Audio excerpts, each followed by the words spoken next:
नमस्कार, जय श्री राधे, हर हर महादेव, शिव शंभु। मैं आचार्य राकेश चतुर्वेदी आप सभी के सम्मुख लेकर आ गया हूं ज्योतिष गणनाओं पर आधारित एक विशेष कार्यक्रम मंगल गोचर। जैसा कि आप लोग सब स्क्रीन पर देख रहे होंगे, मंगल देवता अपनी नीच राशि में, नीच की राशि यानी कि कर्क राशि में गोचर करने जा रहे हैं। और अद्भुत अविस्मरणीय यह है कि यह बहुत लंबे समय तक रहने वाला गोचर है। यूं तो 40-41 दिन मंगल रहते हैं, लेकिन नीच राशि में धीमी चाल चलते हुए यानी कि लंबे समय तक मंगल देवता कर्क राशि में विराजमान रहेंगे। 20 अक्टूबर से लेकर के 21 जनवरी 2025 तक मंगल देवता ऐसे ही नीच राशि में विराजमान रहेंगे। हालांकि इसके बाद फिर नीच में ही आएंगे, लेकिन वक्री होकर के मिथुन में चले जाएंगे, उसके बाद फिर गोचर होगा। तो इसलिए हमारा जो यह गणना है वह 20 अक्टूबर से लेके 21 जनवरी तक के गणना पर आधारित रहेगा। मंगल की नीच राशि में किसके साथ करेंगे दंगल, इस वीडियो में सबसे पहले बात होगी मंगल की ही प्रिय राशि यानी कि मेष राशि के जातकों के लिए। किन किन विषयों पर चर्चा होगी? स्वास्थ्य कारणों पर, आपके संबंधों के कारक पर, वैवाहिक दृष्टिकोण से विवाह होगा या नहीं होगा, विवाह में जो रुकावट चल रही है उसमें क्या स्थिति बनी रहेगी, और साथ ही साथ अगर आप देखिए तो आपके जीवन में हर सुख के कारक के लिए, पुरुषार्थ के ताकत के लिए हर जगह मंगल कहीं ना कहीं जिम्मेदार होते हैं। संतान भाव में अगर मंगल मजबूत होकर बैठा है तो पुत्र रत्न की प्राप्ति कराते हैं मंगल देवता। तो ऐसी अवस्था में जीवन की पूर्णता के लिए, चाहे वह आप किसी से लड़ने जा रहे हो, किसी से प्रेम करने जा रहे हो, किसी के साथ जो है वैवाहिक बंधन में जुड़ने जा रहे हो, किसी के साथ व्यापार करने जा रहे हो या कहीं नौकरी करने, हर जगह आपका पराक्रम भाव को यह बल देते हैं, आत्मविश्वास में वृद्धि करते हैं। तो ऐसी अवस्था में मेष राशि, मेष लग्न वालों के लिए कैसा होगा नीच के मंगल का यह गोचर, यानी कि 20 अक्टूबर से लेकर के 21 जनवरी 2025 तक। आइए एक एक विषय पर चर्चा करते हैं। उससे पहले जान लेते हैं कि यह गोचर किस प्रकार से प्रभावी हो रहा है मेष राशि वालों के लिए। मेष राशि वालों के लिए यह गोचर जो है चतुर्थ भाव में हो रहा है। चतुर्थ भाव में कर्क राशि में बैठ करके जो ये दृष्टि दे रहे हैं, वह चौथी दृष्टि जो है, चतुर्थ दृष्टि जो है वह सप्तम भाव पर दे रहे हैं, यानी कि वैवाहिक पार्टनरशिप के भाव पर दे रहे हैं। सप्तम दृष्टि इनकी जो है वह आपके दसम भाव पर दे रहे हैं, यानी 10वें घर पे दे रहे हैं।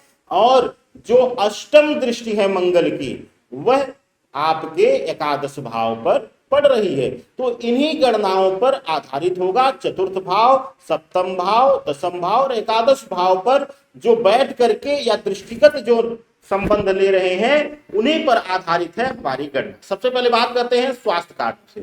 स्वास्थ्य के लिहाज से मंगल देवता का यह जो गोचर होने वाला है, यह काफी हद तक इनको परेशानी देने वाला है। चतुर्थ भाव में बैठ करके मानसिक रूप से तोड़ देते हैं मंगल देवता, यानी आपके अंदर चाहे वह रोग हो, चाहे वह किसी प्रकार के शत्रु, उनसे लड़ने की क्षमता को शून्य कर देते हैं। यानी बहुत दिनों से अगर बीमार आप चल रहे थे तो आपके अंतर आत्मा में एक ऐसी भावना आएगी कि जैसे आप अब ठीक ही नहीं हो सकते हैं और अब आपका कुछ नहीं हो सकता है। लेकिन यकीन रखिए, अपने आत्मविश्वास में वृद्धि कीजिए और आपको शुभता मिलेगी।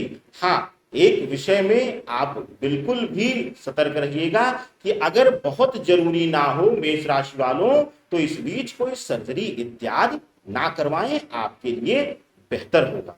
अब बात आपके व्यक्तिगत संबंधों की।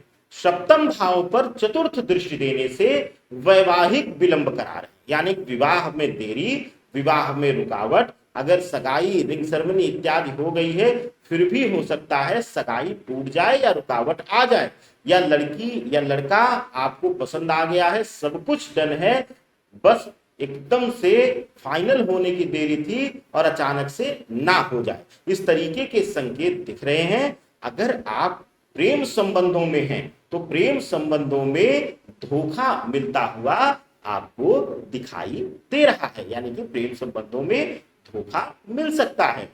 अब बात करते हैं आपके लिए भाई बहनों और माता पिता के संबंधों की कारक में। तो भाई बहनों के और माता पिता के संबंधों में देखा जाए तो आपको विशेष रूप से अपनों का सहयोग, माता पिता का सहयोग और भाई बहनों के द्वारा शक्ति मिलेगी, जिससे कठिन से कठिन समय में आप बाहर आ पाएंगे। बात अब कार्य क्षेत्र की, दशम भाव पर दृष्टि पड़ने से कार्य क्षेत्र बहुत प्रभावित होगा। अगर आप रोजगार में हैं तो पैसा अटक सकता है, कार्यों में बाधाएं आएंगी, किसी न किसी प्रकार से कानूनी अड़चन आकर के आपको मानसिक रूप से तोड़ सकती है। इसी प्रकार से अगर आप नौकरी पेशा हैं, सरकारी नौकरी में हैं, तो आपका कोई पार्टनर, आपका कोई सहयोगी आपके खिलाफ षड्यंत्र इत्यादि कर सकता है और किसी आरोप प्रत्यारोप के खेल में भी आपको फंसाया जा सकता है। मेष राशि वालों के लिए विशेष रूप से धन भाव पर अष्टम दृष्टि पड़ने से किसी न किसी प्रकार से धन हानि मंगल देवता कराते हुए नजर आ रहे हैं। आकस्मिक रूप से धन का व्यय, आकस्मिक रूप से धन हानि कराने से आर्थिक कमजोरी आती हुई दिखाई दे रही है। अगर कानूनी विषय के मामले में देखा जाए, मंगल देवता का जो प्रभाव आ रहा है, कानूनी विषयों के लिए मंगल देवता नीच की राशि में बैठते हुए अष्टम दृष्टि जो है वह धन भाव पर पड़ने से विशेष रूप से कानूनी अड़चन में फंस करके, वाद विवाद में फंस करके पैसे की हानि कराना, यानी पैसे का नाश कराना, इस प्रकार के संकेत पूर्ण रूप से मंगल देवता इस गोचर में प्रदान कर रहे हैं।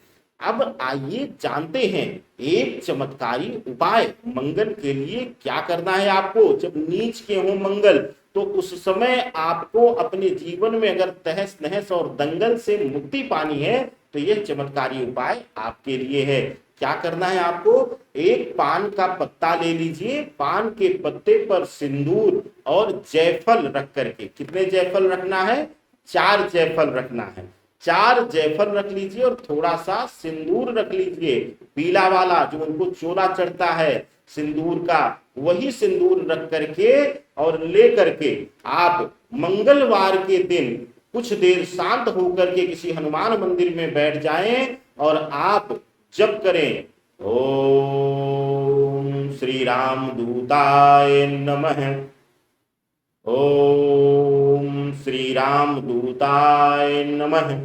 यह मंत्र कुछ देर जप करके और मन में भावना रखिए कि हे प्रभु, जो भी मंगल के नीच प्रभाव से मेरे जीवन में अनिष्ट होने वाला है, उन अनिष्ट कार्यों का आप हनन करें और शुभता प्रदान करें। आपकी मैं शरणागत हूं और अब आप ही मेरी रक्षा कर सकते हैं। इस भावना से वह वहीं पर उनकी मूर्ति के सामने आप रख दीजिए पान का पत्ता और प्रणाम करके वहां से चले आइए। अगर मंदिर में पुजारी रोकते हैं तो यह क्रिया संध्या बेला में आप पीपल वृक्ष के नीचे भी कर सकते हैं। यह आपके लिए अविस्मरणीय लाभ देने वाला उपाय निकलेगा। आनंद लीजिए और अपने इस राकेश चतुर्वेदी को स्नेह दीजिए, ज्यादा से ज्यादा वीडियो को शेयर कीजिए, अपना प्यार लुटाते रहिए। सादर वंदन। हर हर महादेव शिव शंभो।